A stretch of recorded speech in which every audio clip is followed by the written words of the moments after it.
Well, good morning, everybody. It's good to see a full turnout. So you've filled the place, Andrew, and we've even got me in the cheap stands at the back, so getting some fresh air as well. I was just reminding Andrew before we came on that the first time I met Andrew was when he was MD for SWT. Oh, thank you very much. And he was dressed as a beetle. Yeah, okay. For an event at Waterloo, which the great Jane Lee, as some of you may remember, one of the best PR people in the business, did. But anyway, following the publication of the Shapps plan, Williams Shapps. In May 21, Andrew was asked to take on with the interim arrangements for Great British Railways, alongside his role as Chief Exec and Board Member of Network Rail, to which he was appointed in August 2018, so that's 5 years. I think I'm officially the longest surviving, is surviving the right word, Chief Exec from Network Rail. Andrew had a pretty wide-ranging career before that, on the railway, BR management trainee, I think. Yeah. MD of South West Train, ran the rail division for First Group for a while, went off to the Civil Aviation Authority as chief exec there for 9 or 10 years. So really wide-ranging experience on the railway. Andrew and Peter and Network Rail have been a fantastic supporter of Rail Life, so thank you for that. Thank you, it's good, great event. We had sort of 6,000 pre-registrations to get here for this show. 270 exhibitors compared with 230 last year. So the show is growing thanks to the support of the industry and people like you. So thank you. We really do appreciate it. So let's get to it, Andrew. We all know what the big issues are. I think we need to be honest. I have no idea what questions you're going to ask me. You can search all of our input trays. There's been no pre-agreed questions here. Which is my excuse for some dodgy answers. That's all. Just get that in right at this stage, front. Andrew. Neither have I. Yeah. But we'll see where we go. And there's plenty of people in the audience we can ask to join in the debate if we like, and we will do it. Yeah. We'll open it up to a few questions later. It's not often you can say we'll open it up to questions in the hope that a former Secretary of State for Transport will stick his hand up and answer them. So welcome to Patrick McLaughlin, who's out there quietly, trying to keep quiet and keep a low profile, which we've just ruined, but there you go. So, Andrew, are we going to see GBR or not? Yes. I can't tell you when, but the reason I believe passionately we will see GBR in due course is because the fundamentals of joining track and train, I think, are irrefutable given where Britain's railways are today. I was a fan of privatisation. I was a fan of a lot of the dynamics that were generated there. But 30 years on, the world is very different. The plan of the 1990s had no solution to large-scale investment. And you can't do large-scale investment when you've got fragmented track and train, and when you've got very short-term revenue-driven train operators, and when you've got an infrastructure operator that's indifferent to the revenues of the railway. So I believe in due course we will see GBR. Why we are, unfortunately, we're now caught up in the realpolitik, which is that there's a general election that's no more than 18 months away, and most people seem to think is maybe 12 months away. And that means things which need big political heft, big primary legislation, are being weighed in the balance about how it plays in that context. And we've yet to hear whether or not we've got a bill. You heard many of you at the Bradshaw address, the Secretary of State commit himself to this. But we haven't yet heard we've got it. And what's interesting about Mark committing himself to this is that he would be openly say he was deeply sceptical, because GBR, when you first talk about it, it's not logical for a Conservative government.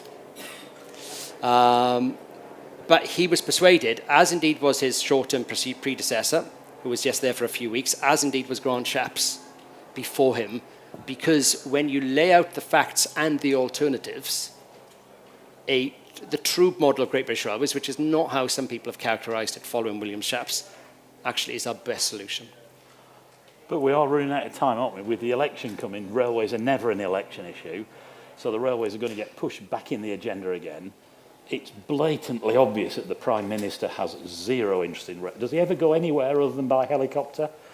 And of course, everybody downstream in government will take the lead from the Prime Minister, won't they? And the Treasurer will love it because it plays into their agenda of, not letting the railway have anything at all if it can possibly help it. So, I mean, it was already an uphill battle. It's now uphill, upstream. I mean, Do you still wake up in the morning thinking we're going to do this?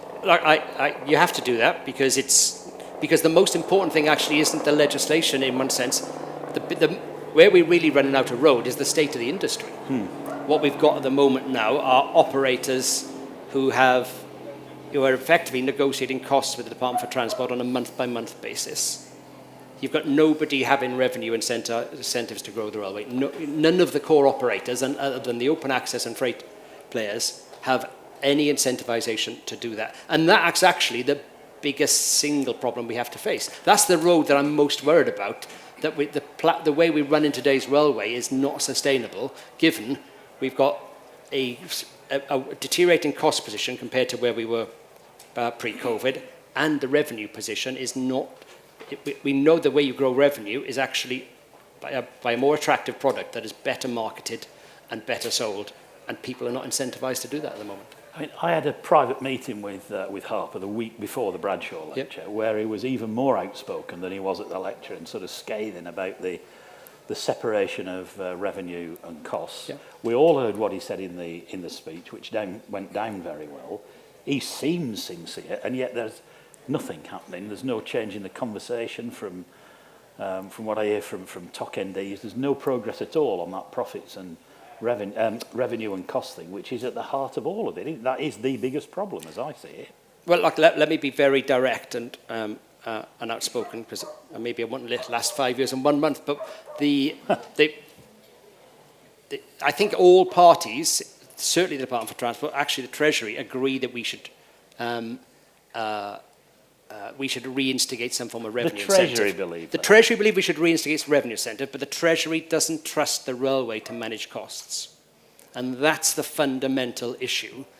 And so how do you grow revenue if you've got a stranglehold on costs? Most of the times with revenue, you have to invest to earn revenue. Any business, there are very, very few businesses that generate greater revenue by cutting their costs. Sometimes you can cut your costs in due course, of course you can.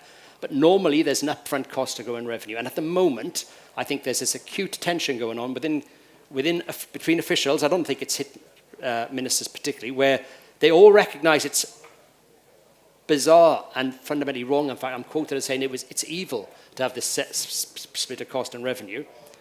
But at the moment, I think we've got Treasury are reluctant to let go of the cost levers because they don't trust the sector, because we do not have a track record of actually effectively managing our costs. And I speak as Chief Executive of Network Rail. We are the prime culprit, but we're not the sole culprit in that regard. We have got quite lazy in our cost control. And I think, and unfortunately, we're now paying the price of that because Treasury are deeply cynical about it, and that's what has to be worked through. But it is the most pressing thing. You asked me about GBR, but I would happily take 6 months slippage on GBR if we could get a properly incentivized system up and running again. Because you can't cut your way to success, can Exactly. You absolutely can't do well, it. You can make notional savings in costs, but actually we know that actually the best way to make this railway more viable is actually to grow revenue alongside that. I talked to an MD before that private meeting I had with Harper, who told me, a TOC MD, that he had a scheme which he was absolutely confident would raise £3 million, but it was going to cost $1 million to do it, and the DFT just said no. As soon as they heard the cost, it was. Because they don't have, and it's not that they're being stupid. It's because they don't have the latitude to spend the £1 million. I mean, that's the absurdity of this model. But I told Harper that story privately, and his exact words were, "That is madness. That is a no-brainer." Yeah. And then he stood up at the Bradshaw meeting and he made that memorable comment about that TOC MDs ought to be able to both manage and direct. But again, no change. No, because we're caught in this trap between Treasury and so DFT. How do we get out of that? Because you can't prove to Treasury overnight that we're going to be sensible with money, can you? Well, somebody's going to have to break that cycle. Look, it'd be interesting for that question bluntly for you to ask Hugh when he comes tomorrow. I intend because do come tomorrow. Unfortunately, I think we will need to actually bring a political imperative to play if we're going to unlock what is frankly deadlock between officialdom at the moment. Because you're right. I mean, we will not change Treasury perceptions. I think where we've made some progress in the last 4 or 5 months is they really do now believe in the value of putting revenue incentives on the table. We were making some good progress with the DG. He just left to run the Environment Agency, so we've now got to start again with the new sort of very senior Treasury officials.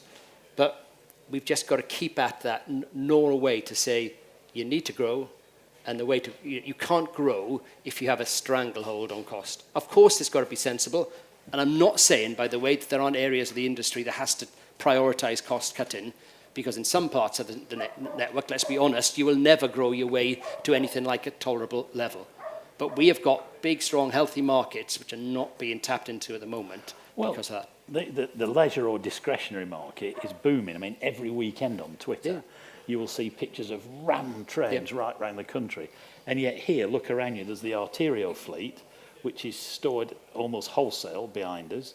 There's the 769s, on which about, £50 million of the public money was spent, sitting doing nothing. I mean, it is madness. How do we get out of this? Well, I only repeat what I just said. We've got to unlock that the deadlock between costs and revenues being in separate places.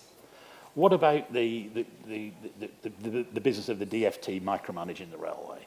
I mean, there's more government involvement in the railway than certainly I've ever known. Well, that's a manifestation of the same issue, you see. So it's got to be the same thing. Because DfT have a very tight budget, and so they're doing what you'd expect civil servants to do. They're saying we have got an accountability to the accounting officer, Bernadette, to deliver to those numbers, and so we are going to use all the levers available to us. And they don't have their levers of entrepreneurship, because they're not entrepreneurs. They don't have the levers of shareholder appetite.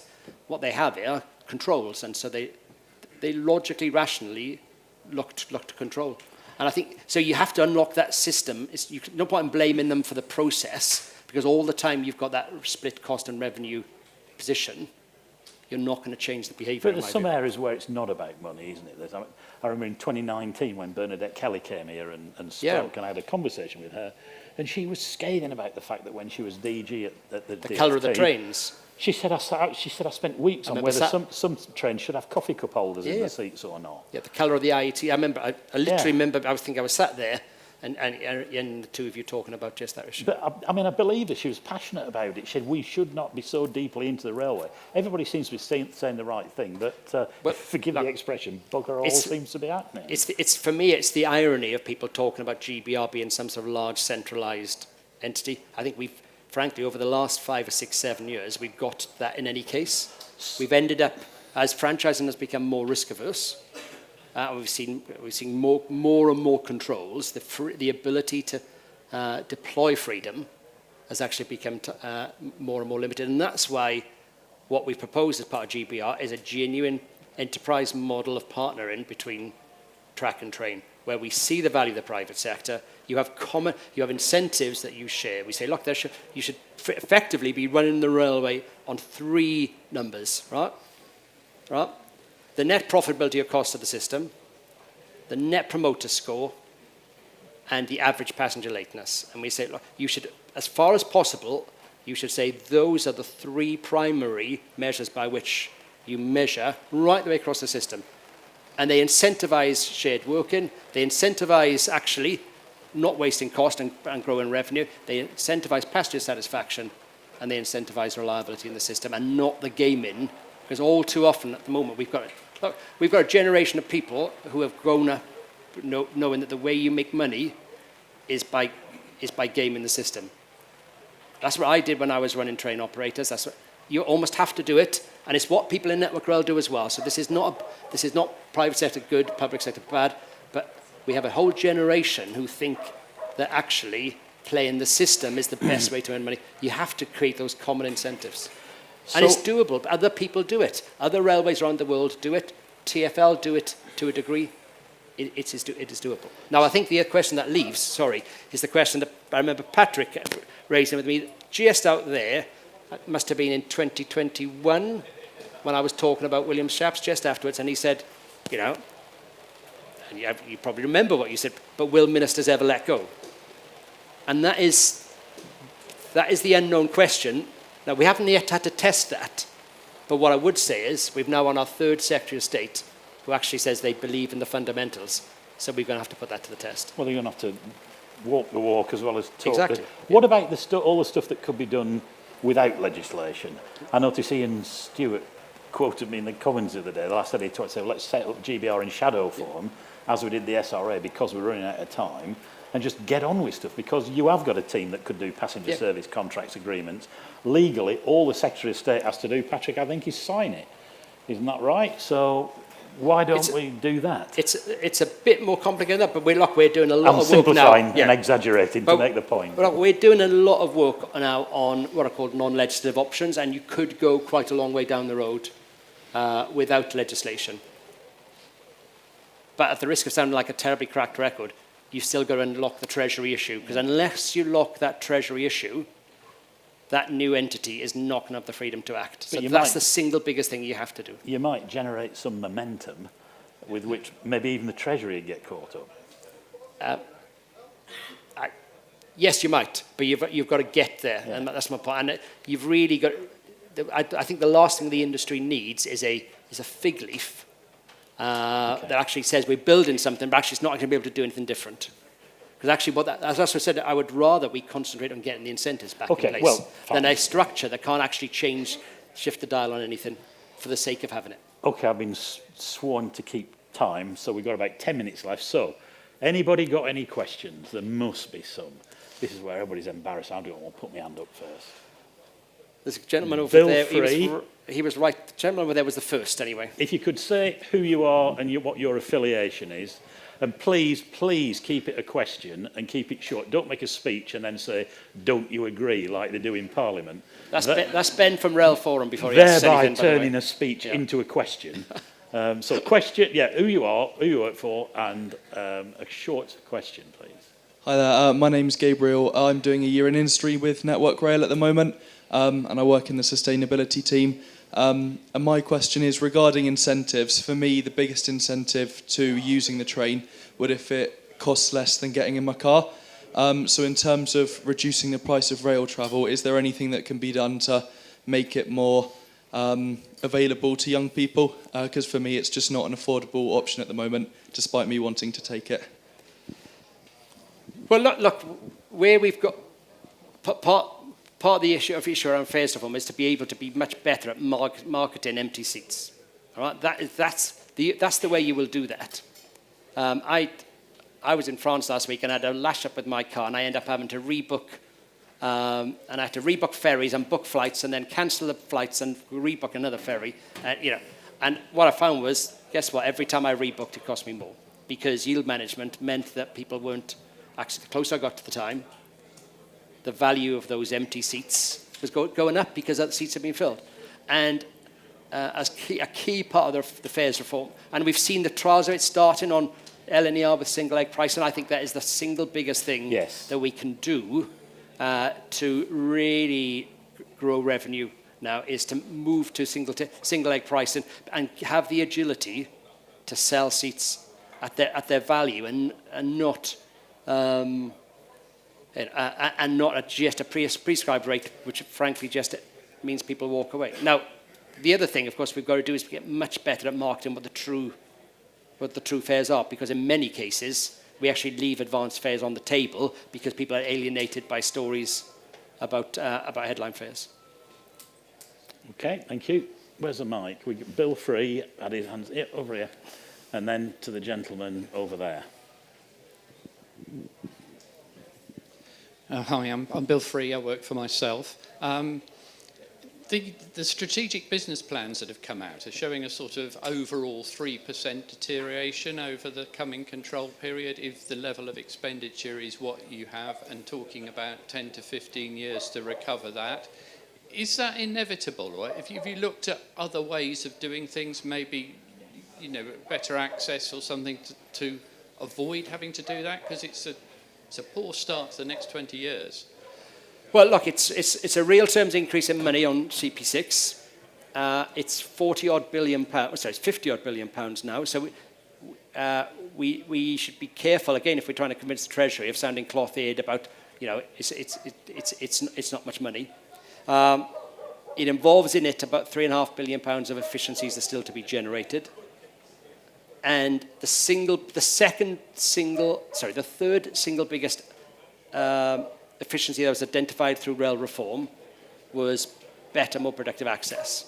in having a truly dynamic approach to when it's best to take possessions. That does not mean cancelling thousands of revenue generative trains, but it means having the flexibility to say there's nobody on that train. We're not going to, we're not going to endure this very significant costs.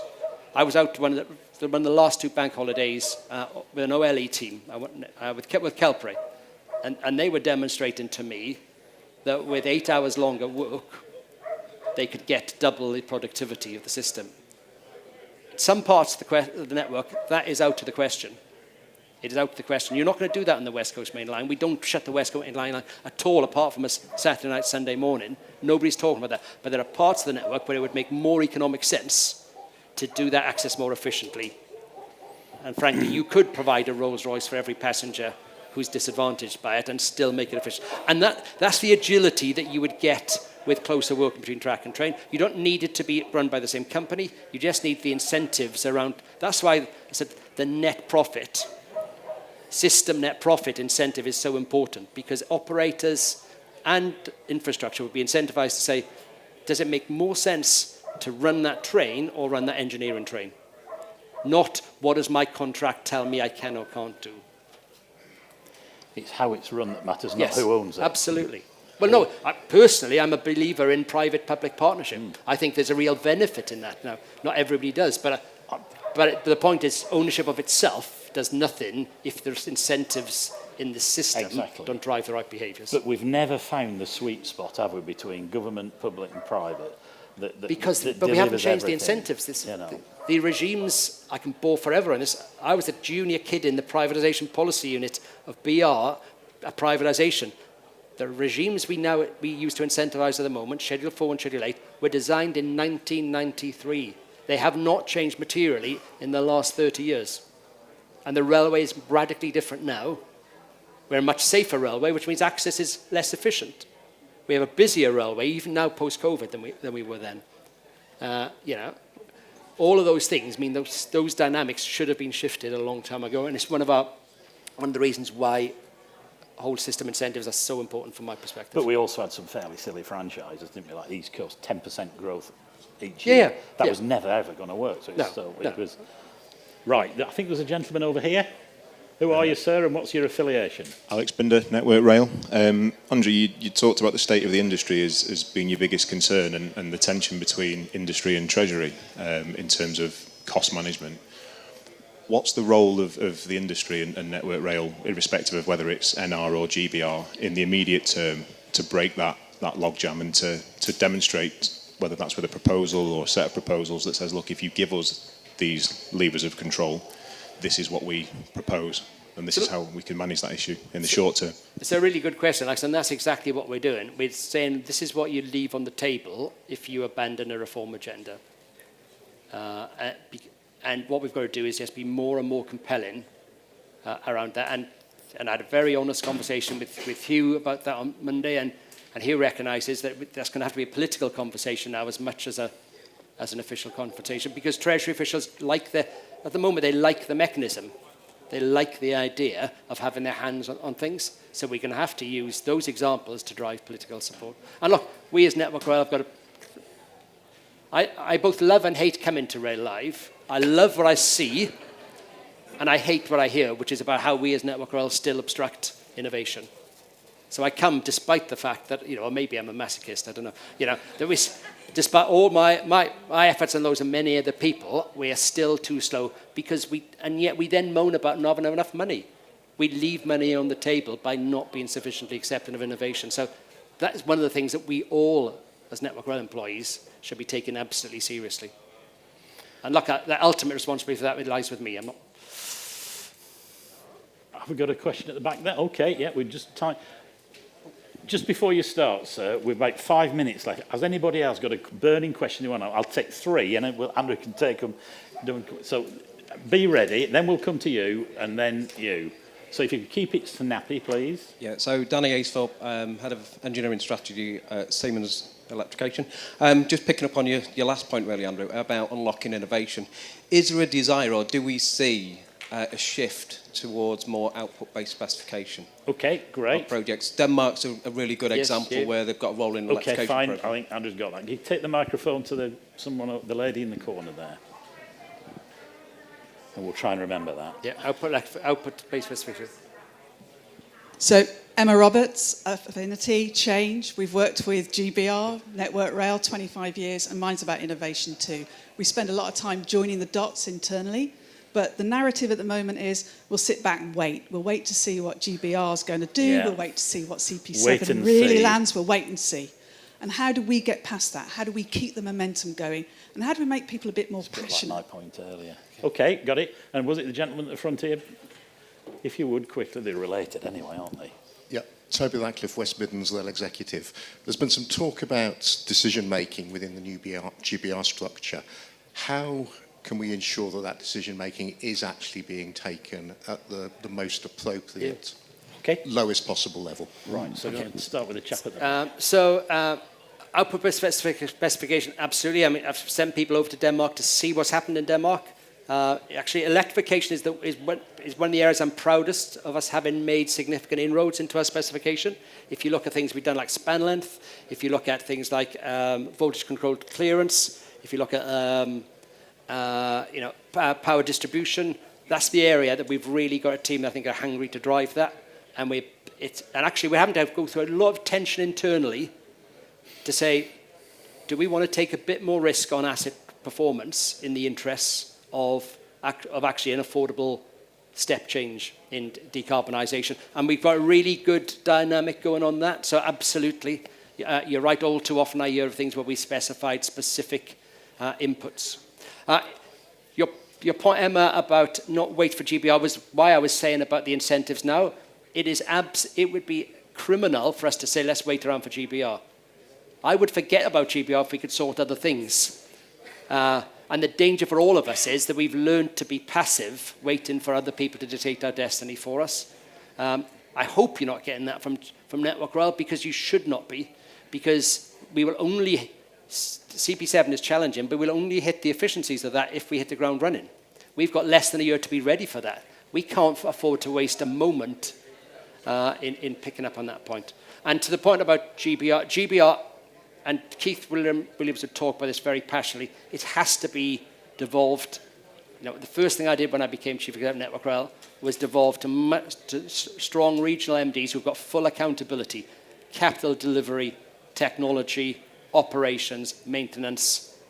You know, we could, for example, we could have shadow regional and business P&Ls quite quickly. If only we could get through the data sharing. At the moment, we're not allowed to see the top data. How silly. But we could do that. We could do that. We need to be accountable to stakeholders. We've got two trials, hopefully starting, so one in West Midlands, one with Greater Manchester, to demonstrate how you can unlock those partnerships. The idea of a monolith, you know, trying to run Britain's railways from one centralised body, you know, is as absurd as abhorrent.